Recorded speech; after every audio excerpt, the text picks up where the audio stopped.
Hello, welcome everyone. I'm Dr. Jessica White, and on behalf of myself and my colleague Claudia from RUSI's Terrorism and Conflict team, we're really excited to be welcoming you to join us today for the launch of the Extremism and Gaming Research Network. I'm joined today by several of our colleagues in the network. Linda Schlegel, who's with Modus, is also joining us today. We have Rachel Fielden, who's joining us today from Moonshot. We have Milo Comerford, who's joining us today from ISD. And we have Galen Lamphere England, who's joining us today from Love Frankie. RUSI is really proud to join these and other founding members of the network, and we look forward to working with all the colleagues in this space. I just want to say a few housekeeping things before we get going on the launch today. This event is being live streamed and is on the record. Please put any questions that you might have in the Q&A box. We will have a little bit of time at the end for some question and answer. And if you would like to be identified alongside your question, please also put your name and affiliation there alongside it. Again, just thanks everyone for joining us. We're really excited to be launching the network. So I think it might be useful for me to just sort of start with what we are and sort of what is the goal here. So the Extremism and Gaming Research Network brings together some of these few that we've mentioned here and other. You can see all the logos here and sort of world-leading counter-extremism organizations to develop insights and solutions, I think, for gaming and radicalization. I know that this is a topic that is becoming more in the conversation, and what can we do, to sort of to perhaps come up with some solutions in this space. And I think that's what the network is really seeking to do. The network is comprised of organizations ranging from sort of organizations like RUSI, and top-tier think tanks to private sector institutions collaborating across internationally with the shared vision. So Love Frankie is the sort of founding partner, RUSI, MNC Saatchi, United Nations UNDP, Moonshot, GIFT-CT, ISD, Modus, Cencor, and CAR are all participating organizations at this point. I'm really excited today to speak with you all about sort of the goals of the network and to show you what we've been working on thus far. Claudia, can I get the next slide, please? So some of the things that just to open with, some points. Gaming is king. I think we can say sort of above music, film, and TV. It's the most profitable entertainment sector, and yet it's one that hasn't been, I think, talked about or researched as much in the extremism space. It's not niche. 2.81 billion people are now gamers. Often concentrated among a younger population, 16 to 24 years old. And COVID-19 has certainly, I think, led to a surge in online gaming. And it's sort of become a lifeline, I think, for a lot of people during isolation. And sort of it's an important connector of people when we're not able to get out and meet in person as much. However, connectivity on gaming platforms does bring risks sometimes for social harms, including the use of platforms by violent extremists and terrorist actors. We know that gaming platforms have been used by far-right Islamists and other fringe extremist groups for a variety of purposes, including as a mode of communication and financing and other ways. So today we hope to sort of give you a state of play, where we are at, sort of what we have found in the research. We'll have different people speaking about different pieces of it, as well as interventions. And then Galen will wrap up sort of giving us, talking about EGRN and our goals as a research network. And then we'll come to the question and answer session. So I'm going to start, Claudia, there we go. I'm going to start with Linda Schlegel, who is a PhD student at Goethe University in Frankfurt and an associate fellow at Modus. Modus is a Center for Applied Research on De-Radicalization. Her research focuses on the potential influence of gaming content on radicalization, digital extremism, and storytelling in PCVE. And she's going to get us going with sort of a state of play on where we're at with the research. Linda, I'll hand over to you. Thank you, Jessica, and good afternoon, everyone. I'm just going to open up with a brief introduction about different ways how gaming and extremism have been observed to intersect. It's based on a RAND typology that was developed by the Narratives and Communications Working Group. And it sort of gives a good overview of the different things that we've been seeing. I should say, though, that we've only or this topic has only really come to the forefront of attention since the Christchurch attack in 2019. So it's quite preliminary. There isn't enough research to really say, okay, this is what is going on. So I'm just going to give a brief introduction of what we've been seeing so far. So the first thing is the production of bespoke video games by extremist actors. It's actually not a new phenomenon. We've seen that since the early 2000s. We have Hezbollah with a video game called Special Forces, actually multiple versions of that. The Identitarians have launched Time at Defender last year. And even ISIS had a video game for children to match letters of the alphabet with different images. So we've seen that in the space used sort of for radicalization and propaganda purposes, but not as much as you might think, because it's actually expensive and difficult to produce video games. You need programming skills, you need game design skills, etc. So we don't see as much of it. Much easier and so much more common is the modification of existing games. We've seen that in with very popular games like Doom 2 or The Sims. In The Sims, actually someone built a recreation of the Christchurch attack.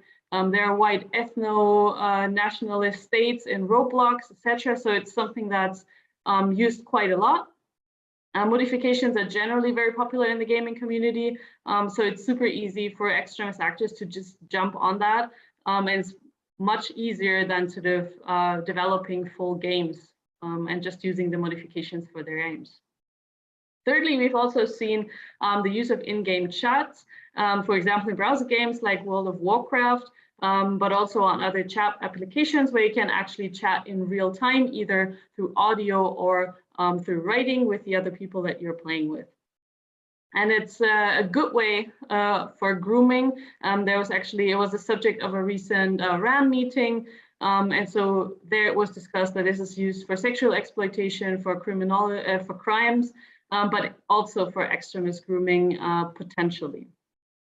And then we have a whole set of different things. Claudia, if you could change the slide, thank you. That are related to the gaming space, but they're actually not video games as such. So the first thing in that space are gaming adjacent platforms, which many of you will be familiar with. It's streaming services such as Twitch and DLive, but also chat applications like Discord and gaming forums like Steam. And what we see is both strategic and organic use of these platforms by extremist actors and individuals. So strategically, it just makes a lot of sense for them to be on these platforms because there are millions of users playing there, talking to each other. It's just as strategically useful as being on Instagram because it draws a lot of people. And so if you want to communicate your propaganda, it's one of the places to be. But there's also organic use of these spaces. We heard from Jessica that there are 2.8 billion gamers in the world. It would actually be very surprising if there weren't any radicalized individuals among these 2.8 billion. So we tend to think of extremists as sort of talking about their ideology 24/7, but they actually have hobbies too. So they may just be on these platforms wanting to engage in the conversations there, for organic purposes without being directed there or without sort of strategically wanting to spread the propaganda. The second thing we're seeing in the gaming related spaces are gaming cultural references and the use of gaming aesthetics in propaganda videos. So we've seen that, for instance, with that famous tweet that many of you may know, you can sit at home and play Call of Duty, or you can come here and respond to your real Call of Duty. Was put out by an ISIS recruiter, obviously trying to use the pop cultural appeal of games to sort of make a statement in terms of propaganda, but also gaming aesthetics, 3D video game cameras on helmets and sort of using first-person shooter style in the videos has been used by a lot of extremist actors as well. It actually occurs on all platforms, not just the gaming related ones. And then lastly, we have gamification, which is the use of game elements outside of gaming contexts. So it's the use of sort of points and rankings and leaderboards and high scores. There are people discussing sort of virtual scoreboards for right-wing extremist actors. We had right-wing extremist actors detailing achievements in their manifestos. So it's something we've seen quite a lot, and it shows how deeply embedded gaming is in parts of these communities. So overall, as I said, this is a preliminary typology, but we've seen lots of different ways that gaming and extremism relate to each other. And that's part of why we have this network, to sort of look at how actually these things can intersect, how we can understand these things, and sort of make a positive impact regarding that. And with that, I hand over to Jessica. Thank you, Linda. It's really useful to hear you talk about just sort of how we can think about it. It's obviously a very complex issue. I think that's really one of the values that a network like this can bring to such a complex issue, is that we bring a lot of different organizations who can present different perspectives and different additions to the research and to what we maybe could think about as solutions to where there are problems. So next, we're going to go to another member of the network. Milo is head of the Policy and Research for Counter-Extremism at the Institute for Strategic Dialogue, where he leads ISD's work on developing innovative research approaches and policy responses to extremism. Milo advises a range of governments, EU and UN agencies on building effective strategies for countering extremism, and frequently features in international media discussing evolving extremism challenges. So Milo, I'm going to hand over to you to present us some of the research that you guys have been working on in this space. Thank you very much for that introduction. Yeah, I'm going to sort of pick straight up from where Linda left off, providing that really useful sort of typology and framework, and to get stuck into some of the sort of concrete challenges that are being faced on gaming platforms and gaming adjacent platforms. ISD has conducted some recent research on 4 platforms that I'm going to be introducing you to over the next 10 minutes or so. And really just providing a bit of an outline of the ways in which extremists are strategically using these platforms to propagate, to build community and identity, and to reach new audiences. So Claudia, if you'd be kind enough to go to the first slide. Thank you. So yeah, this is based on research that you can find on the ISD website, the Gamers Who Hate series, where we sort of dive into each of these platforms in slightly more detail, but really looking to take a snapshot of the intersection of online gaming and extreme right-wing mobilization in particular. Obviously, as Linda outlined, we've seen extremist mobilization from across the ideological spectrum. Islamists have made use of these platforms, but here we're looking specifically at the far right and the different subgroups within the extreme right who have utilized gaming platforms to strategic ends. We're also looking at the ways that these have been used. This isn't just a single mechanism, but rather gaming is an incredibly broad space online, and so there's a range of different utilities that these platforms are being abused for. And finally, what is the role within the broader digital strategies of the extreme right? So how does this fit together with other mobilization across different platforms? What are the kind of cross-platform dynamics that we've seen? So all of those are outlined in much more detail in the reports, but I'm happy to provide a bit of an overview today. So in broad terms, we looked at 4 platforms: Twitch, DLive, Discord, and Steam, which are gaming-related platforms that serve different functions within the gaming ecosystem. On Twitch, this is of course a live streaming platform that is very popular with gamers, but most notoriously in its intersection with the extremism landscape was used during the Halle synagogue attack of 2 years ago, where that attack was live streamed onto Twitch.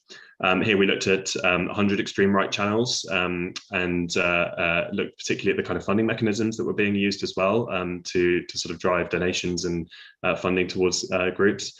On DLive, another live streaming platform, which was used extensively in the January 6th insurrection, and is based around a blockchain-based cryptocurrency.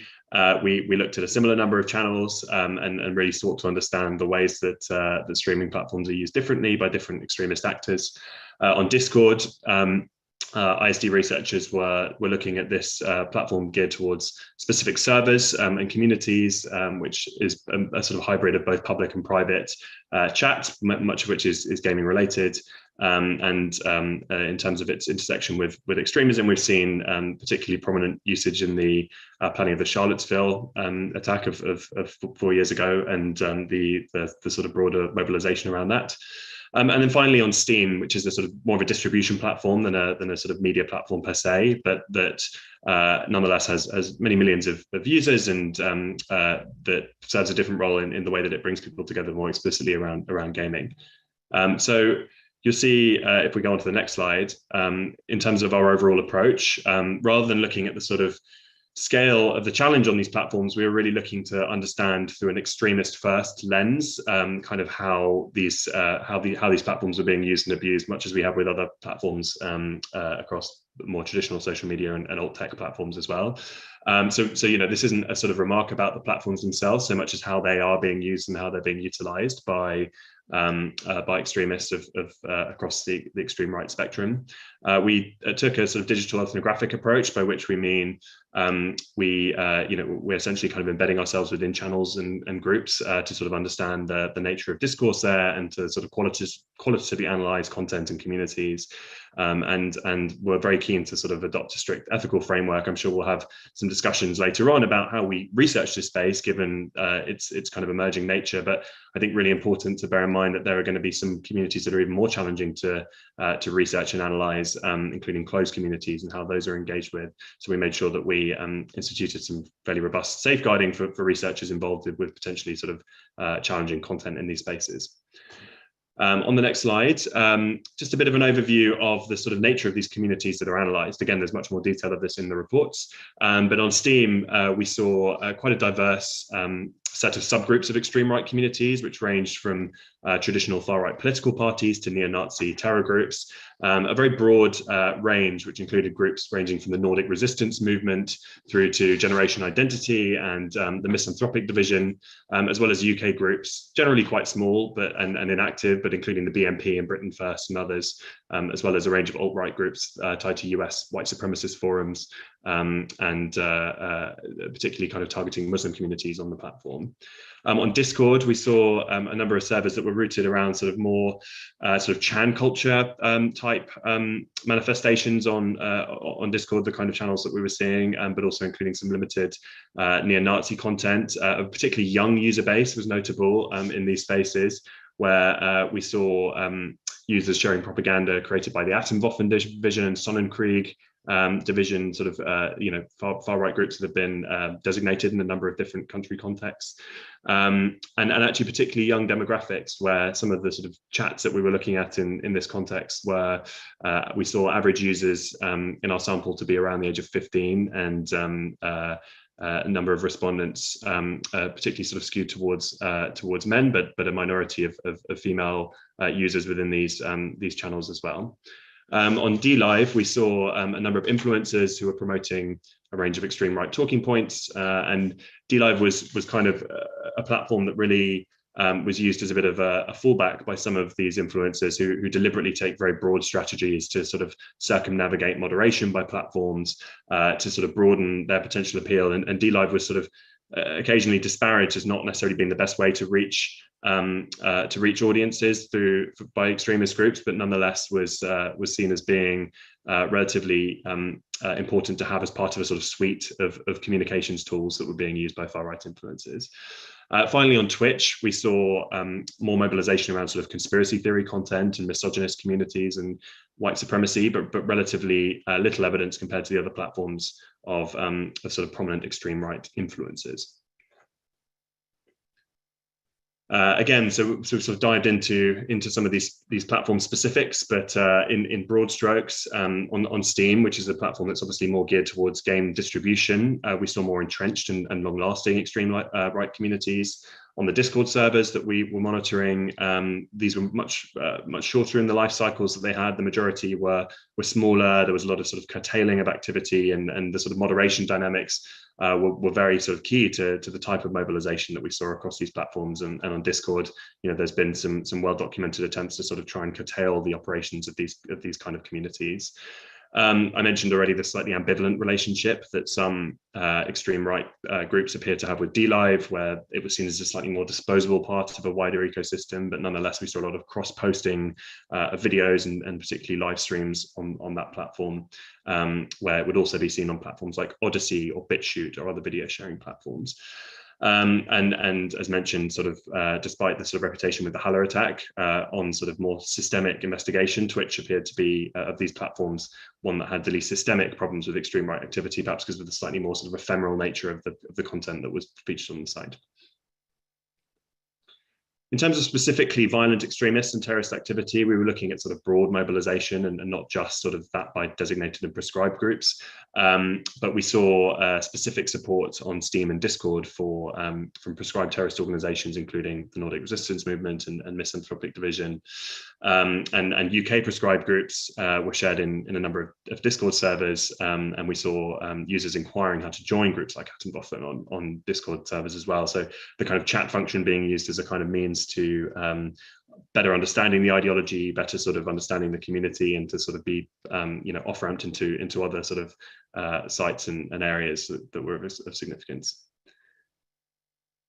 And then finally, just to sort of come back to a slightly more strategic question around the role of gaming in these spaces. So, gaming does not, despite a sort of tendency towards sort of moral panic, there's nothing necessarily unique to the gaming space when it comes to sort of mobilization by extremist actors, but rather different groups are sort of using it for different purposes. And Linda spoke to the gamification dynamics that you see across broader propaganda, the way that that memes related to gaming are being mobilized by extreme groups. But across our research at ISD, we found limited evidence that gaming itself was being used as part of a concerted strategy to radicalize, but rather it was part of this sort of broader effort across online spaces where gaming is understood as being a great way of sort of reaching broad audiences and mainstream audiences because of its sort of mainstream nature, particularly among younger audiences.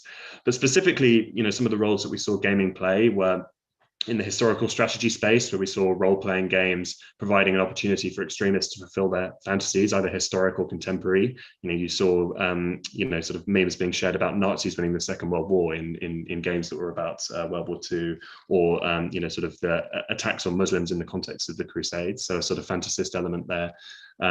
As mentioned earlier, a small number of political or extremist games that were more actually used as a sort of signifier of your political identity or your sort of ideology than actually as a sort of means of radicalizing or recruiting. Rather, the sort of games we see on the right here, sort of feminazi, Make America Great Again. These were kind of games that were being utilized more as a sort of tag and a badge than as a kind of specific vessel for radicalization.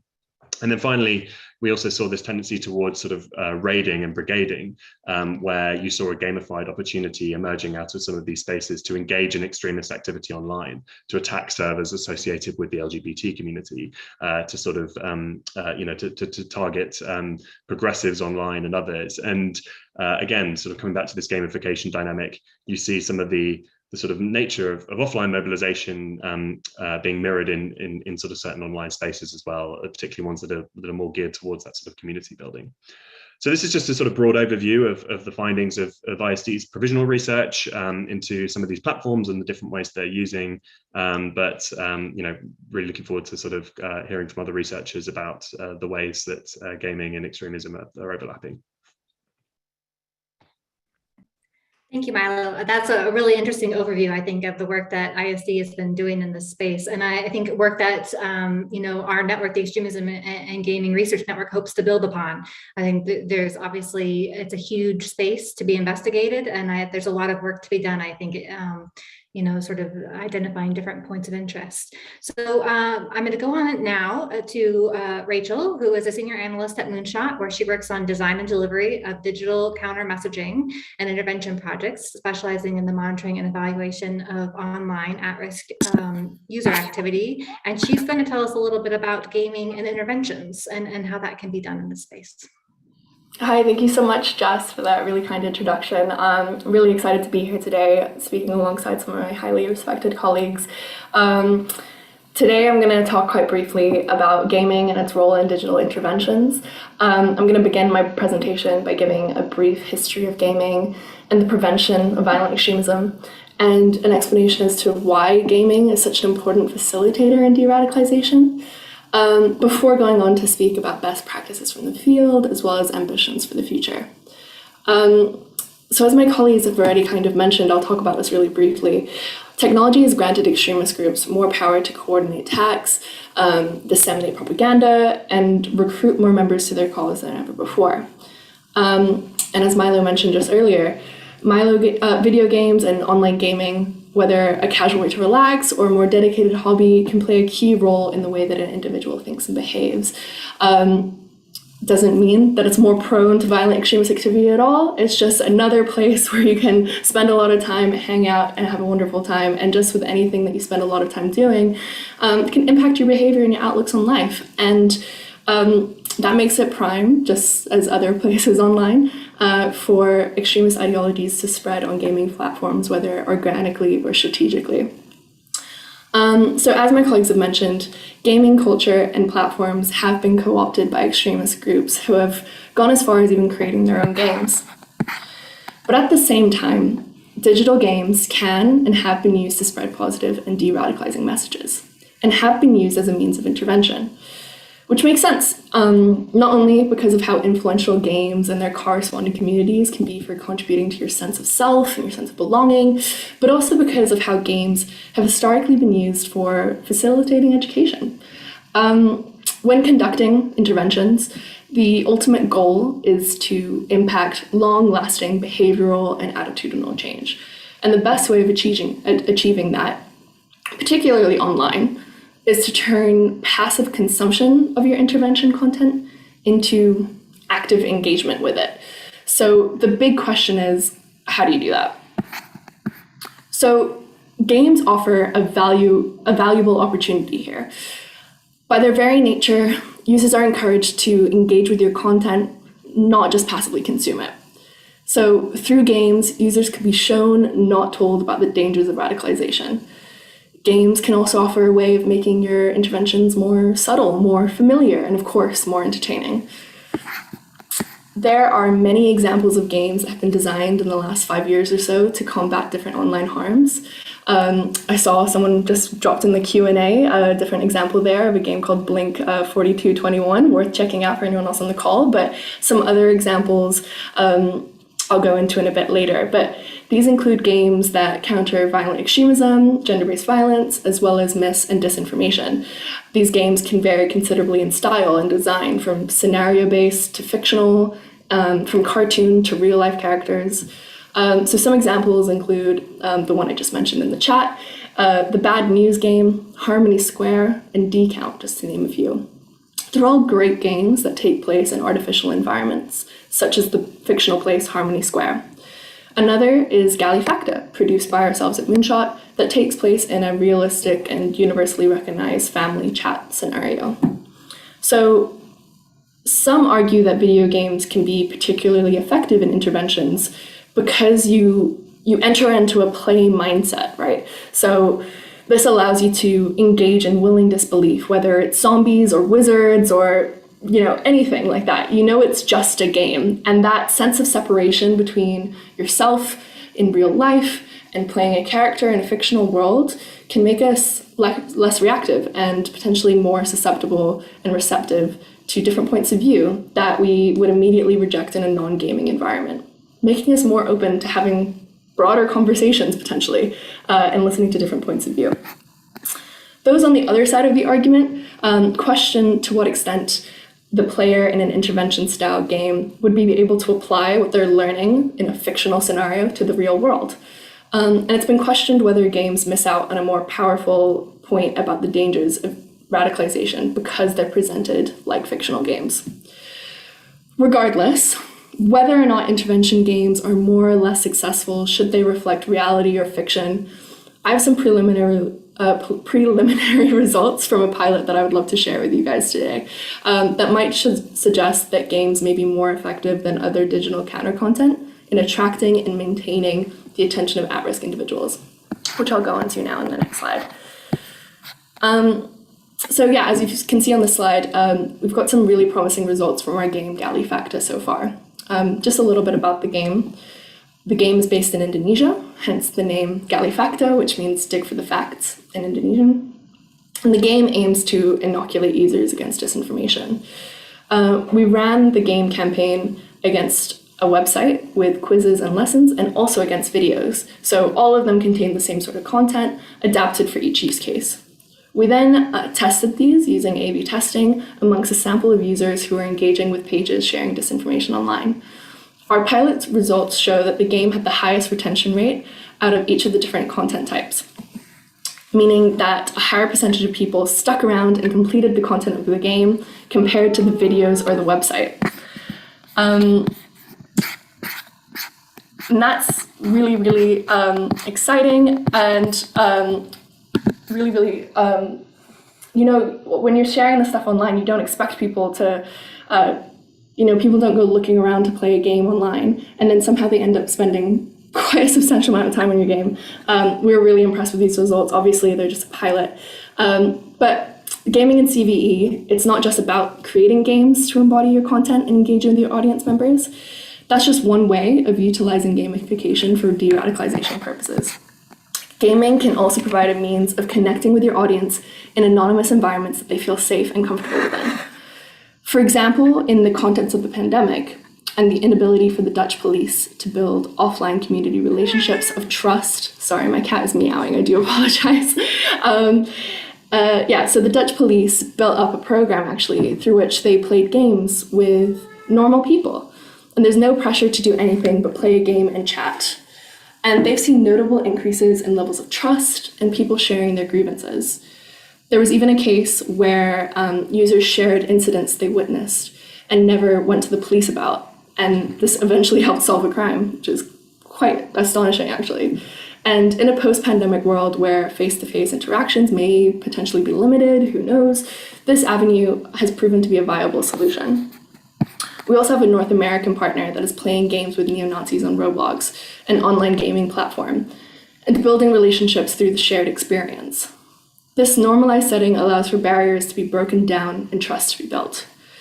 And although these interventions are laborious at best and definitely come with their own set of significant risks and ethical considerations, they benefit from not having to create or impersonate the gaming feel and environment. Instead, they utilize what already exists, where players are already comfortable, and this enables them to be more open about their intentions. The possibilities of engaging with your audience through gamification is kind of endless. I've named a few today, but this is definitely barely just the tip of the iceberg when it comes to what's possible in this space. There's still so much that can be done to engage with different users and appeal to their specific interests, the type of games they enjoy, what they seek to gain from playing games, and ultimately reduce their susceptibility to extremist content online. For example, at Moonshot, we've looked into the potential of tapping into esports as a way of engaging communities and rebuilding community trust. And on the other end of the scale, we've also discussed setting up small-scale Dungeons and Dragon parties where players can follow loose fantasy-based narratives. Whatever the intervention, more empirical research into the role and impact of gamification in the CVE context is needed. One of our goals with the Extremism in Gaming Research Network is to do exactly that, to contribute to and to produce more robust and innovative frameworks, methods, and evaluation for the use of gamification in CVE. But that's all I have time for today. Look forward to answering your questions in the Q&A. Thank you so much. Back to you, Jess.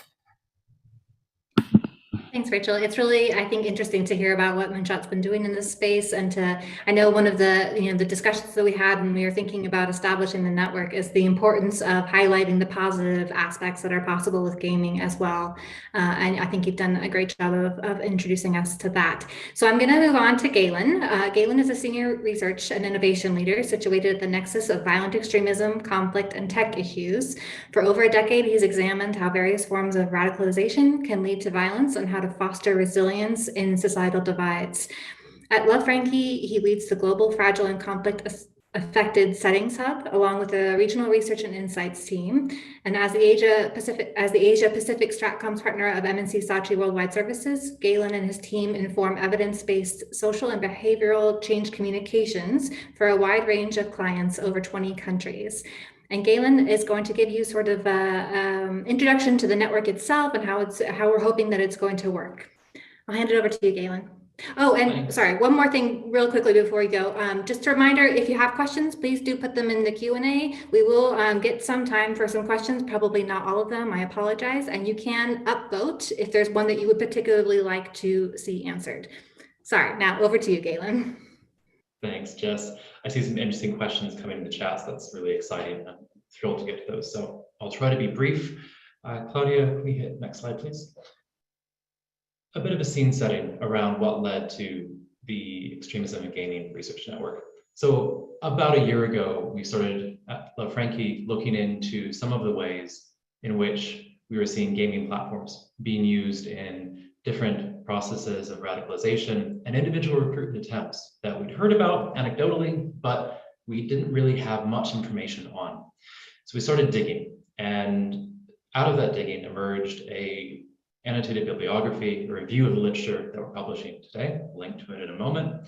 We found that basically a lot of the previous research, not the excellent examples you heard today from our colleagues, but a lot of the older stuff out there is pretty outdated.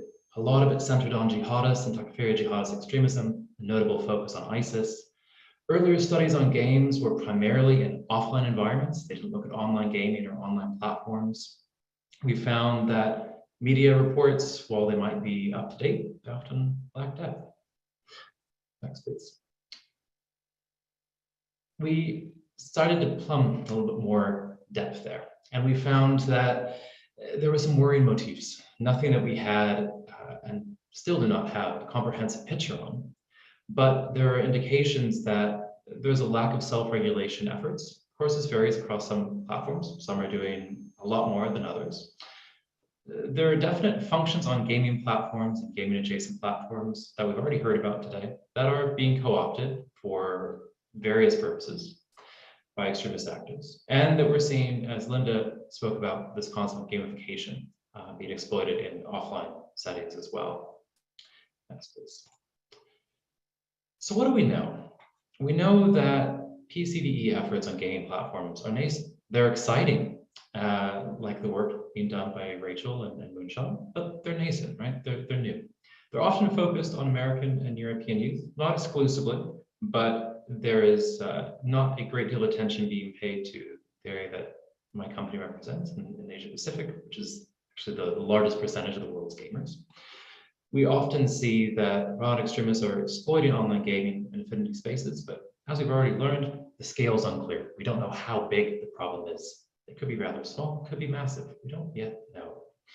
We see clear risks across our membership, and we see warning flags, but we need more information. Next slide, please. Thanks. So we took a trip through the literary jungle and went through 80 plus reports, put together reviews of all of them. Please have a read if you're interested. And we found 8 main gaps. 1, games and platforms often act as communication and socialization channels. They should be understood as such and analyzed as such.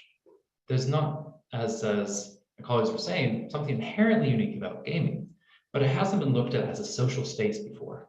Gaming doesn't necessarily cause violence, that's been studied, but the social aspects of it are not yet fully examined. We don't look at specific linguistic forms in vocal chats like Discord. We haven't looked at the way in which language is being used and images are being used in these online platforms. There's limited tracking of terrorism financing that may be occurring through gaming adjacent platforms, through crypto donations on DLive, for example, that got shut down after the Capitol riots, but have been shifted to other platforms now. We don't have enough research into the behavior of younger gamers and their platform preferences. We also haven't really seen much work looking at extremist narratives and storylines in games themselves. We look at first-person shooters like Far Cry 5, which has gotten a bit of attention in the PCVE sphere for focusing on conspiratorial and far-right narratives. Those have not really been unpacked in a systematic way. Again, this is not to say that gaming causes violence, rather, are there narratives being used in games that might actually have some rather problematic hooks in them? There's also a need to develop new research methodologies. Our colleagues at ISD Milo, Jacob have done a wonderful job at showing the promise of some really interesting ways of getting information, but there's need for more, right? The volume is massive. Lastly, correlation between what happens online, what happens in offline behavior, under-assessed. And lastly, most importantly, what are the roles of games in building resilience? For myself, gaming became a lifeline during lockdown, and it did for not only millions, but billions of others. So this should be looked at as a way to also foster resilience, not just through one-off games, but through existing large-scale games and gaming platforms. Next, please. EGRN is really exciting. That's because as researchers in this space, we don't always get to work on things together. We're often in our own silos, in our own institutions. We have competing demands, different funding imperatives that cause us to work on things that aren't always aligned. But as a group, we've come together to develop a research agenda that intends to evidence the ways in which gaming is used by malign actors for harm, and the policy and programmatic ways that we can use gaming for good. We have three main questions here, right? In what ways are gaming platforms used by extremist individuals or orgs? How does that trend differ? And how can we improve the use of gaming-related spaces and messengers inside of them for the prevention and countering of extremism, right? It's interesting because we've been working for almost a year now. We're finally launched publicly, which is great. We are also self-funded. We are organized across researchers and across institutions that think this is an absolutely critical question to examine. We believe it holds enormous potential, both on the side of research and on the side of policy practical interventions. We seek to eliminate and curb the spread of gamification and extremist gamification platforms and of online spaces. We want to inform better policy development by staying ahead of the curve. We're seeing warning signs in these spaces that ought to be reacted to and ought to be understood fully. And we wish to develop best practices. We don't want to remain in a silo. We're an interesting mix because we have think tanks. We also have private sector groups. We have UN agencies. We want to work together to come up with better solutions as fast as we can. The potential is enormous. I'm excited to be formally here as a network. And I would like to ask for your help and your assistance, whether that's as a researcher, if you're interested, if you are keen to contribute, we would love to hear from you. And I'll make a shameless plug for donors in the world as well. If you are interested in seeing this new frontier and seeing how it can be used to make the internet a more resilient, safer, kinder space, get in touch. Let's see what we can do together. Thank you very much, Jess, Claudia, Rachel, Milo, Linda, everyone. That was a wonderful panel, and I believe we're opening for questions now. I would say if you want to get in touch, my email address is here, and you can also go to gamingandextremism.org. Right now, I'll reroute to Brucey's page that's kindly hosting, and we'll have a separate web page up in the next few weeks or so. Thank you all very much. Jess? Thank you, Galen. That's a really useful, I think, summary of where we're at and where we've been working towards over the last year. As you said, and perhaps can we put some of that in the chat, please, for everyone to see the link to the website and everything. But as you said, let's try and address some of these questions. There's a lot of questions rolling in now, so unfortunately, we won't be able to get to them all. And I apologize if we miss yours, but please do reach out if there's something that you would really like to engage with us on. I'm going to skip over trying to announce who asked the questions, and I'm going to try and lump them together a bit, just so that we can get to a few more perhaps than we could otherwise. Linda, I'm going to come to you with a first sort of set of questions. And I know that this is something that, I mean, we've said several times now, and Galen just said sort of that we're not suggesting that gaming leads to extremism, right? There's already been this past research done on does playing video games make you more violent? Does watching pornography make you more inclined to sexual violence? Those sort of questions. So I wonder just sort of, can you tell us, is the EGRN, is it learning from that past research? What can we take from that past research? How does it apply to the extremism question? And also, if you can, just sort of think about, is there ideological variety in what we're going to look at? Are we looking at, is one, more specifically easier addressed than the other, far right versus Islamist versus far left? Or, are all of those going to be included sort of, can we include all of those? How can we address those? Sure, thank you, Jess. So on gaming and violence, etc., there's a lot of research because there has been this conversation going on since the 90s, since Columbine, etc.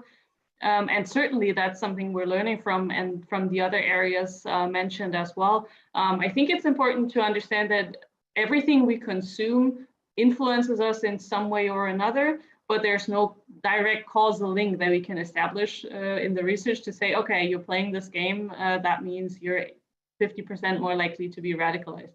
And I don't think we will ever be able to do that. So that's not what we should be aiming for. I think it's about sort of finding out what this exposure does, how prevalent it is, and sort of how can we mitigate that, just like we're mitigating the exposure to propaganda on other social media platforms. And then in terms of the ideological variety, I think a lot of the research right now is focused on right-wing extremism because they're the loudest on the platforms. Like on this Discord, you can just type in one of the server tags like fascist, and it will give you a bunch of servers that are attacked with that word. Whereas for Islamists and left-wing extremists and eco-extremists, etc., it's much more difficult because they're not as loud as the right-wing extremists. But I do think that sort of this cross-ideological work is very important to see. Also, maybe there are ideological differences in how these platforms are used for different ends, etc. So certainly, I would say yes to that. Thank you. That's really useful, Linda. I'm going to come to you, Milo, next with sort of another set of questions. Unfortunately, we only have so many minutes left, so I will ask you to try and. This is a big question to answer, but a lot of questions around and a lot of interest around how you conducted the research. Sort of how did you conduct research on live stream platforms? Do you record it and analyze it after the fact? Sort of how did you identify the channels and the groups that you looked at? And sort of I think there's a question in here about ethical responsibility and how do we make sure that we're being responsible? Yeah, these are all super relevant questions, and particularly as we start to sort of build out this research stream, I think it's really important that we ask these and answer these, and understand the ways that this kind of work differs from broader social media-based analysis. And I think there's some really relevant questions there. I'll answer them in two buckets. First of all, about the kind of live streaming element. And I think this is a real challenge. Certainly we're seeing more and more sort of tools and approaches developing to deal with video content writ large and sort of automated analysis of this. But specifically on live streaming, there are big challenges around how to analyze that content systematically. The way that we approached it in the end was a mixture of sort of real-time qualitative analysis of live streams from known channels, of live streams that were then saved to platforms like DLive and Twitch, for example, and analyzing those retrospectively, as well as finding mirror channels on other platforms like BitChute and Odyssey and others that served as kind of repositories for a lot of these live streams from many of these influencers. But in terms of sort of systematic like recording of these in real time, this was something that we weren't able to do within this project, and definitely something for us to sort of go away and think about how you sort of capture those in a more systematic way, but definitely a big challenge from a methodological perspective. The other question sort of set was really about sort of how we designate these channels and how we sort of go about the sort of ethnography of this, and really this is a mixed methods approach, and we were trying to use a range of different ways into these channels. A lot of it started from sort of known data sets that we had of known white supremacists and far-right violent extremists, and analyzing them for references to these platforms and to Discord servers and to Twitch streams and others, and kind of using that as a basis to triage through to relevant influencers on these platforms, and then using that as a basis to snowball out. Each of these was sort of qualitatively analyzed against a criteria for what sort of reaches the threshold of extremism. In this case, we weren't just looking at violence, but also broader dehumanization of minority communities, of supremacist worldviews and references to things like the Great Replacement, for example. And so we used a criteria that sort of sits up with ISD's own definition of extremism, but of course there will be a huge amount more to be done in the space that looks at broader misogynistic mobilization or narrower sort of violent mobilization and other things. So So there's a huge array of ways that you can do this. I think these methodological questions are all super relevant, and the ethical ones related to it. How do you deal with closed communities? In this case, we're only looking at open ones, but there were certainly Discord servers that we saw, for example, that required you to draw a swastika on your wrist and do a sort of voice test to sort of prove your credentials to enter into these kind of spaces. So there's a whole set of ethical questions there around how to sort of engage with those kind of communities. Here we were just dealing with open ones, so there wasn't any sort of active duplicity or other things involved in the research, but certainly those questions are important, and we're going to have to wrestle with them as the research base expands. And for more information on the methodology, you can find the full reports on the website. I'll post them in the chat now. Thanks, Milo. I think that's really useful. It's obviously a huge question and one that you cannot answer in 5 minutes, but I appreciate you tackling some of the questions that were raised there. Rachel, I'm going to come to you with a sort of a set of questions here. There was quite a few questions in there sort of about what can be done to make interventional positive games more attractive than those used by extremists? How can we do that? Sort of, is it about, this being used as a social media space, or is it about the actual games and the play of the games that makes it attractive? And sort of, there was also a question about, have there been any pilot counter-narrative programs that you're aware of that focus on extreme right-wing audiences? Any sort of evidence of impact yet? Yeah, I wonder if you could sort of address that. Yeah, absolutely. These are really, really great questions. I think for the first on how do we make these games attractive and engaging for this kind of audience, and I think that there's no silver bullet. There is no easy answer, and I don't think there ever will be. I think to ever say that we know an audience incredibly well and we know how to get them out of the radicalizing movement would be ludicrous, but I think we can always do our best to try, and we can always look into best efforts, continuous testing on what we can do. And I think it will be a combination of actual gameplay and the gameplay mechanics, as well as obviously where these games are placed, who they're targeting, how they're being accessed. It's going to be a full combination, and so many people have tried different things. And to kind of go on to the next question, I would really like to point you in the direction of the Cambridge Social Decision-Making Labs research from the Cambridge University, where they developed a bad news game. This is more on the disinformation side of things, but they looked very much into the inoculation aspect of gaming and how effective that can be. And John Rosenbeek and Van der Linden are leading a lot of the work in this space, and I'll drop in some links in the chat to kind of throw you in this area. As I mentioned, there have been some gains in the far right space, but none so far are perfect. I think from our side at Moonshot, the gains that we've developed are particularly around the disinformation space at the moment. So I can speak most to the effectiveness and the cost-benefit analysis of these. And yeah, they are expensive interventions. They're definitely laborious, require a lot of creativity and different expertise, not just from the CVE space, but from the gaming space, cross-sector collaboration. So it's been some of the most challenging and exciting work that I've ever been on. And it's also been incredibly rewarding to see these preliminary results come through. Like, as I mentioned in my presentation, when we're showing people this kind of content, they aren't looking for it. They're not looking to play a game. We weren't targeting gaming-specific communities in this case, but you could do, and that might provide different results.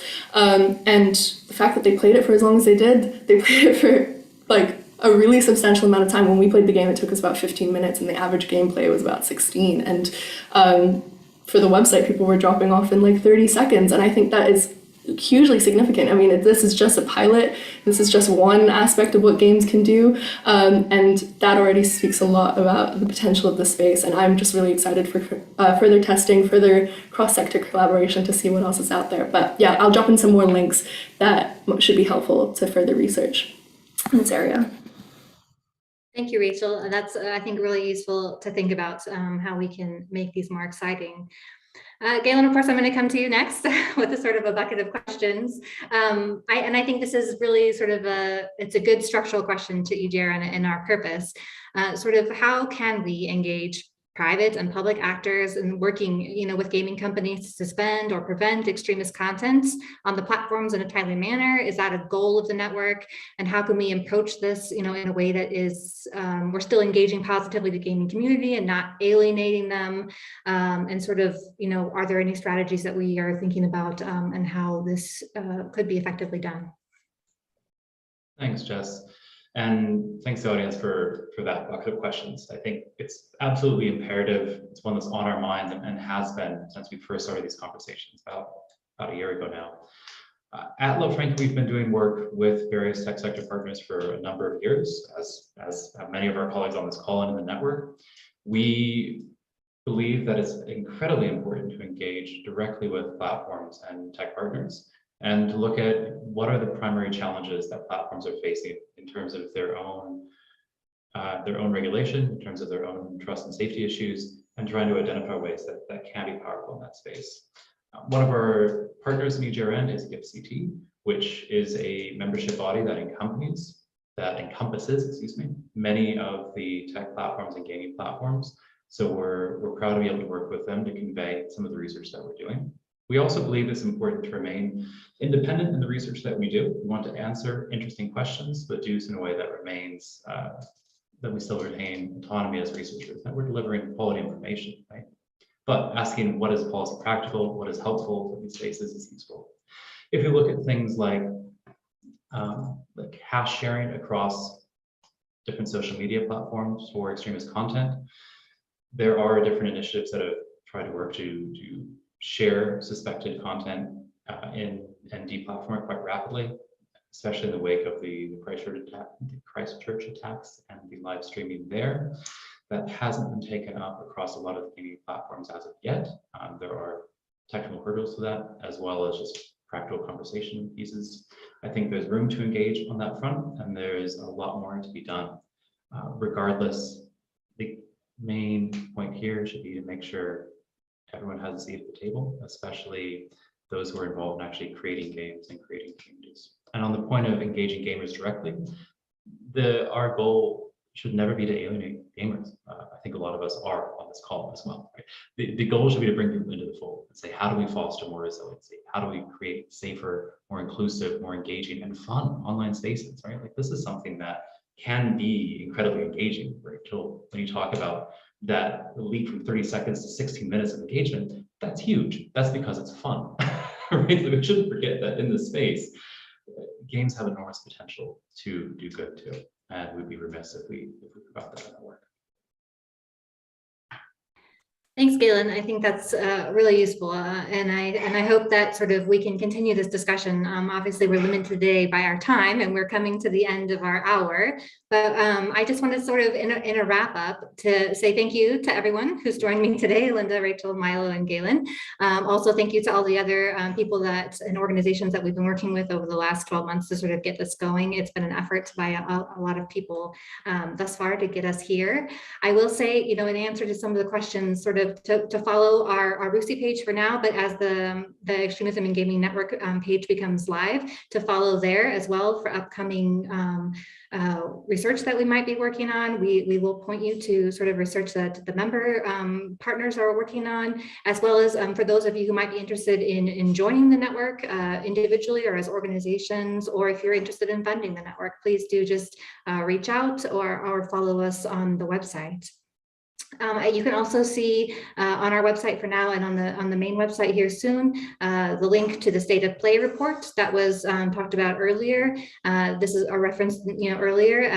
This could be useful, I think, to some of you as you think about moving forward on your own work in this space. And we look forward, to future engagement and to making a contribution in this space. I know that it's increasingly under the microscope. Policymakers are increasingly concerned about, how to engage in this space, and we want to hopefully deliver a network that can, like Galen said, give a seat to everyone at the table, where we can all sort of bring different perspectives, research, and and gamers themselves and policymakers to work together to provide further information to a topic that would benefit, I think, greatly from further voices in this space. So I will say thank you to everyone for attending. Thank you for your time, and thank you for your interest in the Extremism and Gaming Research Network. We look forward to working with all of you in the future.